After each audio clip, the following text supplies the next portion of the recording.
Welcome to live demo on dependency injection. My name is Sang Shin. I'm a technical instructor. I have many years of developer and teaching experiences on Java and Spring Framework. Currently, I'm teaching 12-week full stack development bootcamp. I got 22 students, and students get exposed to pretty much all technologies that are needed for building full stack applications focused on Java and Spring Framework.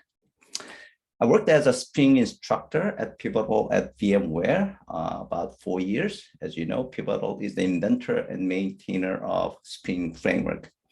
I also worked many years as a Java developer, architect, and evangelist at Sun Microsystems. Sun Microsystems is the inventor and maintainer of Java. Okay, so let's see what we are going to cover in this live demo and presentation. We'll talk about what is and why dependency injection. Dependency injection is such a fundamental software concept, and pretty much every software framework out there support dependency injection in one way or the other.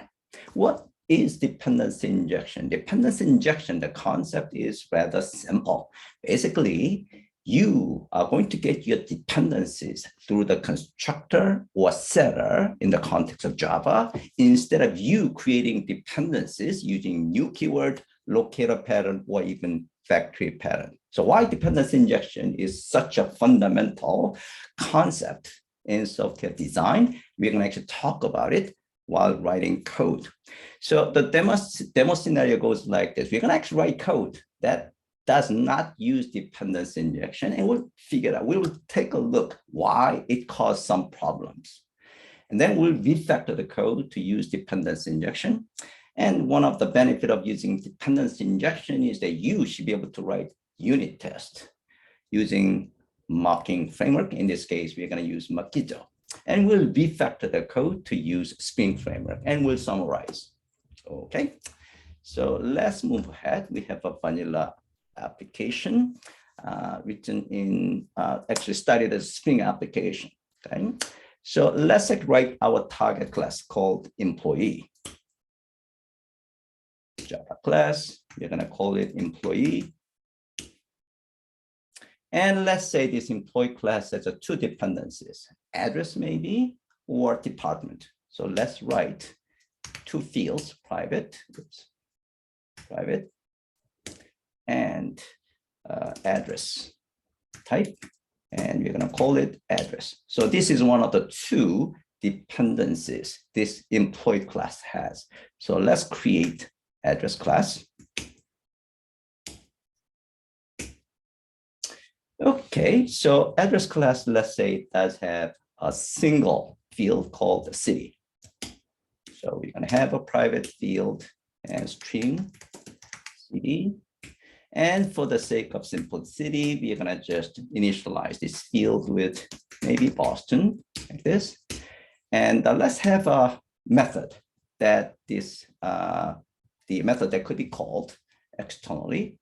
Okay, so we're going to say public, and let's say it returns string value, and let's call it get address info. And then we are basically return city. This. Okay, so this is the dependency object for address. And let's create another one. Let's create another dependency, private, and the department. Department, like this. And let's actually end this up, and let's create the department class. By the way, we are writing code that does not use dependency injection, and we'll look into what problems it will cause in your software design. Okay, so for department, we're going to have a single field, a string type, and we'll call it name as name of the department, and we'll have a method public, and we're going to call it returns string, and we're going to call it get department info, and then it returns the name of the department like this. Pretty straightforward dependencies. Okay, now we're going to actually add a method in employee. So let's add a method. So here we're going to add a method public, And again, it's return the string type, and we're going to call it get employee info. And it basically returns the address information and department information. Return, and we are going to call it address. And then we are going to get address info, and we'll maybe add semicolon. And then we are going to have department and get information like this. Okay. All right, so let's see how it works. So again, this is the case that we are not using dependency injection. Okay, so what we're going to do is let's actually create a method that we can call this employee get employee info method. Okay, so we're going to create the class main, and we're going to have a main method. Okay, now we're going to create the employee object. So new employee object like this. Okay, and let's get this employee object as employee. And basically what we're going to do is we're going to print out this calling the get employee info. So that's out. And we're going to call it employee and then get employee info like this. Okay. All right. Now, before we do that, we need to create the employee object. And there is actually a scheme that, so now we're going to actually see how we are going to create dependency object inside the employee class. And the example here we're going to write first is we are going to create, meaning employee class will actually create these dependencies inside this constructor. So let's create a constructor, and we're going to actually select none here. And here we are going to create this address object and department objects, new address here, and we are going to have this one as this address. We're going to say this address. Okay, and then we are going to have in this case is department, and then we are going to have department like this. Okay, so let's see whether this program works fine. So let's actually run this application.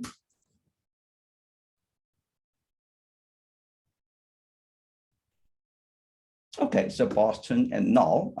Looks like we didn't initialize the department. So let's actually take a look at the department name. Yeah, so we'll just initialize the maybe engineering like this. And let's run the application. Then we should say Boston : and engineering. Now, actually, to make things a bit more interesting, we can actually go to the employee class, and we will actually have some logic here. So instead of actually getting this one just return, we can actually make this one as an uppercase. How about we are going to have a string and employee info and equal sign. And then we are going to have employee info, and then we'll actually make the uppercase to uppercase. Oops. Uppercase like this, and then we are going to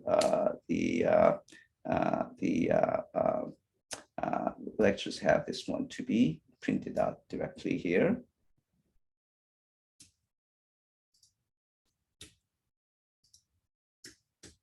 Okay, and oh, I think we want to actually return rather than just print things out.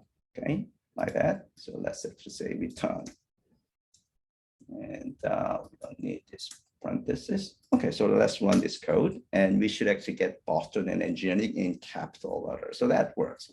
Now, what's wrong with this code? Again, this is the code example where we do not use dependency injection. There are two major problems. Anybody can actually kind of tell what these two problems are in this code? The first problem is tight coupling. You are basically tightly coupling implementation classes of address and department with this employee class. Let me actually give you a little bit of hint why that is the case. Instead of using address, I'm going to actually call it US address, right? So let's refactor this code. So instead of address, we are going to call US address like this. Okay, and again, take a look at the employee class. Now, the challenge is, what happens if I want to use foreign address instead of US address?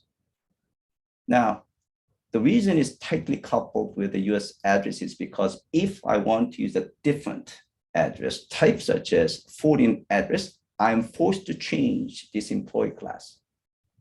That's against very famous and important software design principle called open for extension and closed for modification.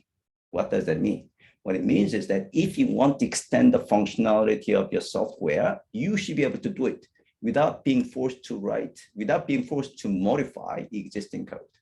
In this case, if I want to support different address type, like a foreign address or international address, I'm forced to change this employee code. That's against, again, the software design principle called open for extension and closed for modification. That's one problem of code that does not use dependency injection. Second problem of this code is that it's impossible to write unit testing code of this employee class. The reason is because I don't have an opportunity to mock the dependencies. Okay, so let's refactor this code to use dependency injection. So dependency injection is basically, you're going to get your dependencies injected, typically through the constructor. Okay? And you want to actually get these dependencies in the form of high-level abstraction, typically in the form of an interface or abstract class. So for the sake of this demo, I'm going to actually create an interface called the address interface. And there could be multiple implementations of that address interface. One implementation could be US address. The other implementation could be international address, right? Okay, so let's actually have interface to be extracted from this US address. Right click here, refactor, and extract interface. And I'm going to call the interface as address interface. And this is the method I want to include in this interface. Okay, yes. And do the refactor.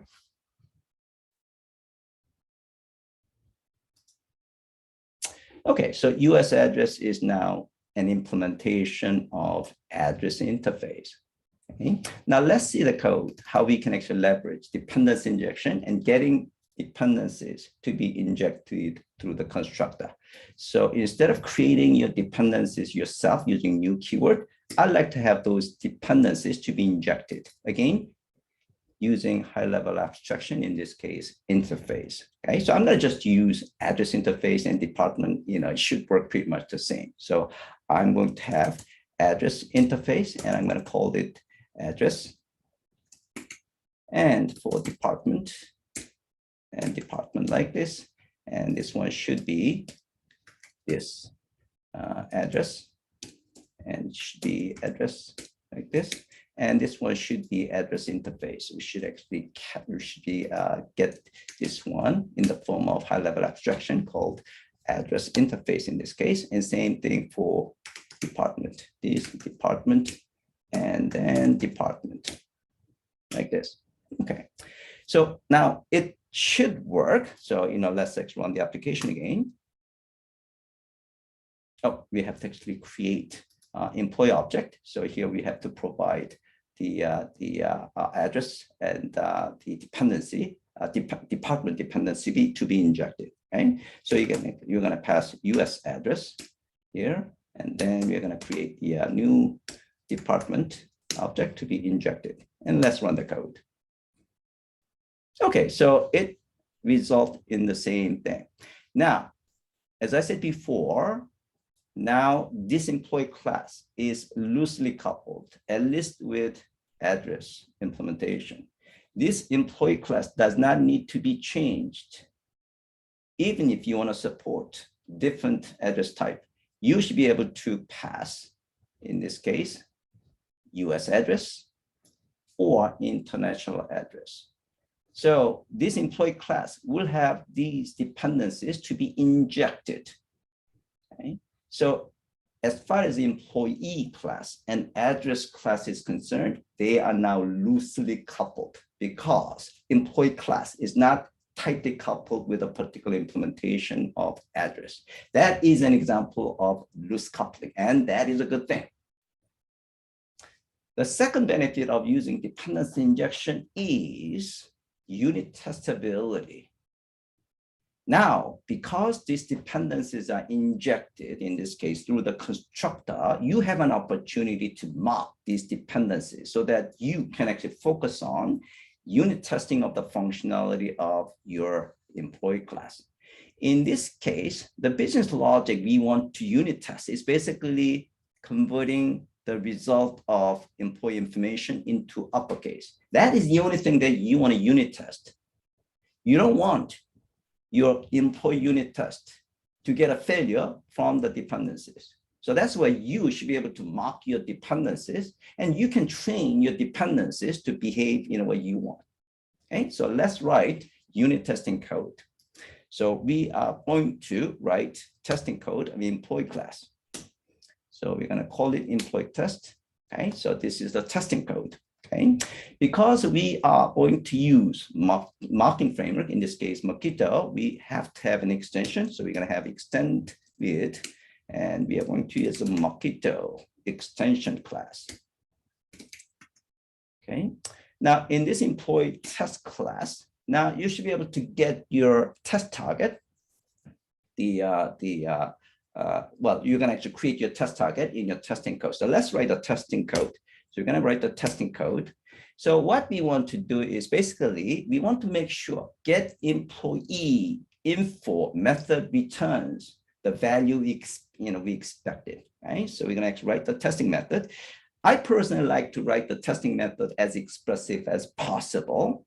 So get employee info should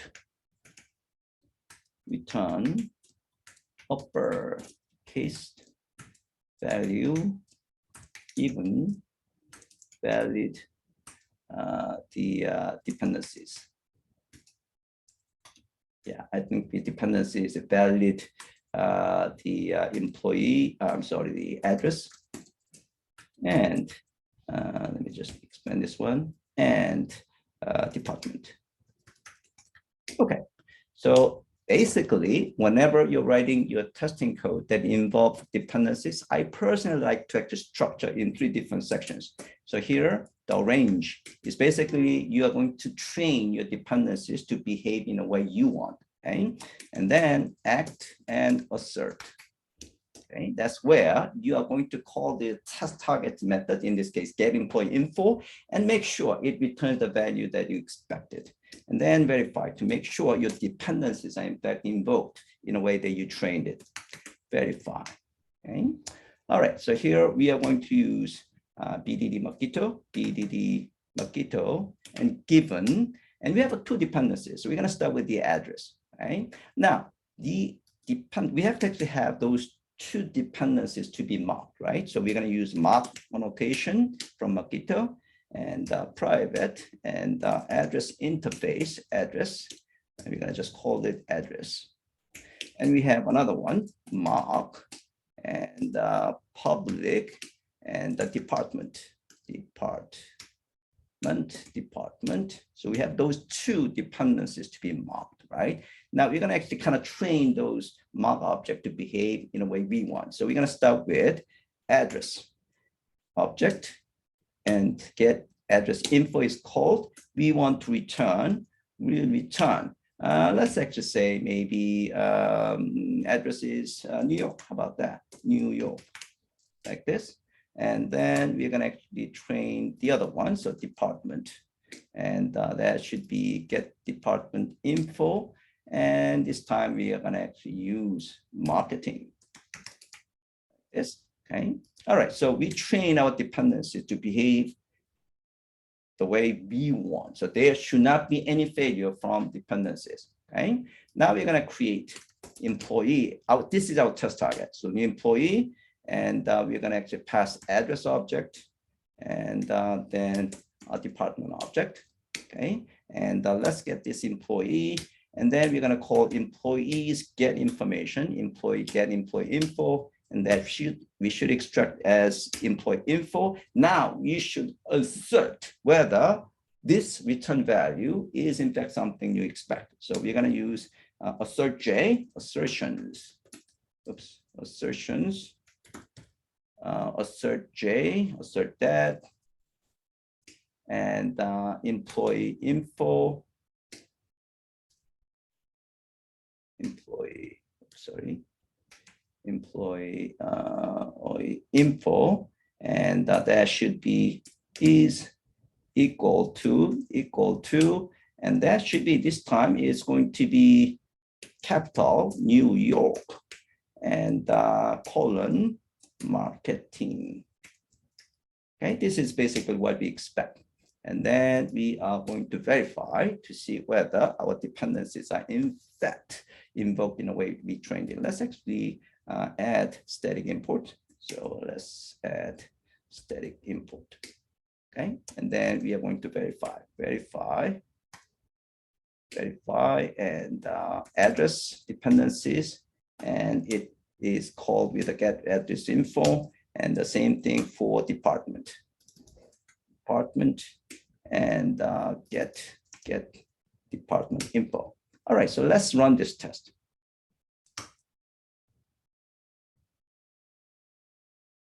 Okay, good. So it passed the test. Okay. Any questions up to this point? So basically what we have proved is by using dependency injection, in this case using constructor, you write loosely coupled code, and you are also able to write the unit testing code, having your dependencies to be injected in a form of mock object. Okay. All right, now let's refactor this code to use a Spring framework. Okay, so let's go to the application class. So we're going to actually have a demo application class, and we are going to actually define 3 beans: employee, department, and address interface type. Okay, so instead of using component scanning, we are going to have bean definitions. Bean, so we are going to define address type. So public and address interface, address like this. This is supposed to be a method. And here we are going to create US address object and return and US address and return. Okay, so I have to use a new keyword. Okay, US address and okay, good. Now we're going to define the department bean public and department method and return and new department. And okay, so we created 2 beans. Now we're going to actually create the employee bean. Let's actually expand this one. Bean public and the employee bean and employee method. And here we are going to create new employee object. So we're going to return an employee object. And here we should be able to call address and the department. So this is perfectly fine. Department.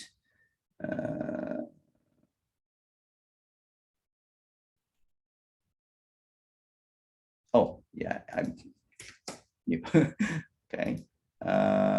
Okay, good. So, basically we have the 3 beans to be created. So this is one way of getting your dependencies, explained to Spring Framework. The better way of doing things is basically specify the type of the beans you need. So here, instead of doing this, you could actually do something like this. And this is more popular way of actually having relationships between your beans to be established. So here you're going to say address interface, address, and let's say just use the address, and department, and then you should be able to use those argument, address, and department like this. Okay.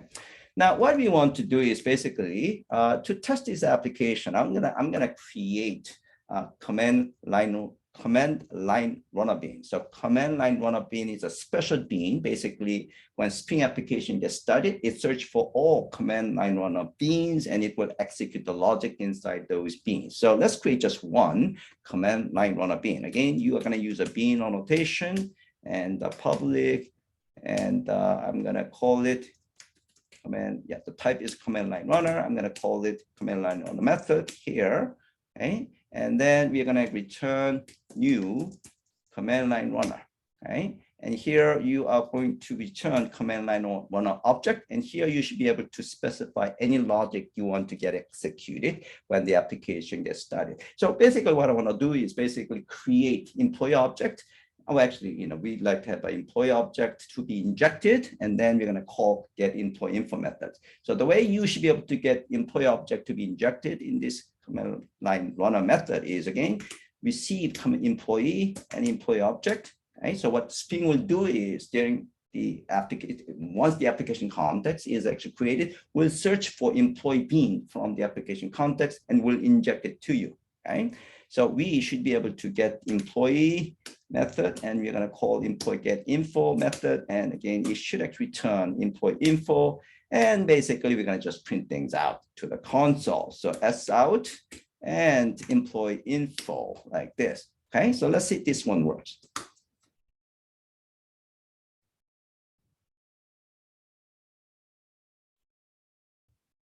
So yeah, it's starting the Spring application. So it took a little bit of time. Now it returns Spring Boston engineering info. It worked okay.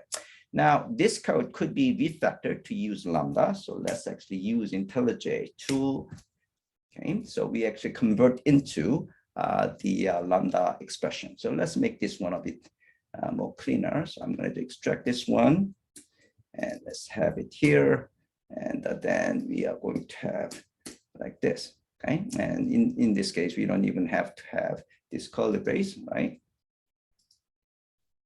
Okay, so okay, that's this one in the same line. Okay, so that still should work. Let's run the application,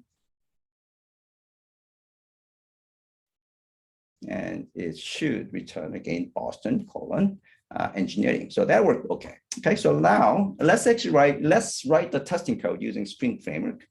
So here, instead of the using this code, I'm going to actually write the employee Spring test just to be different. Okay, so basically, I'm just copy this employee test, copy, and then paste.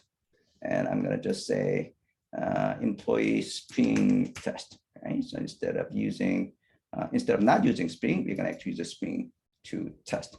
Okay, so basically, in this case, what we want to do is we want to use a Spring extension, Spring extension class. Okay, oops, Spring extension class. Okay, so Spring will actually start this test, and we have to provide the configuration class. So you're going to use the context configuration, and then you should be able to provide the configuration class. In this case, we have a single configuration class, which is basically demo application. So demo application class. And okay, so we now have an access to all the bean definitions that we have created. Okay. Now the mock, you have to use a mock bean if you're using Spring Framework. So we're going to use change to mock bean. Same thing over here. Now the testing code should work exactly the same, whether you're using Spring Framework or not. So let's run this test. Okay, so that worked okay. Just to make sure we are running the correct testing code, I'm going to just change it to New York 1, and we'll see the failure. So let's actually make sure we are running this test. Okay, it should actually fail. Okay, so that failed. Just to make sure we are getting the right failure. So if you take a look at the end, it should have the value is not the same, right? Yeah, so basically expected was the New York, but was New York 1. Okay, so I think we just verified that we actually writing we're running the right testing code. Just make sure we are getting the successful test. Okay, so that is basically the end of the presentation. Again, what we have learned is that dependency injection is such a fundamental concept in software design because it makes your code loosely coupled. At the same time, it lets you write your unit testing code.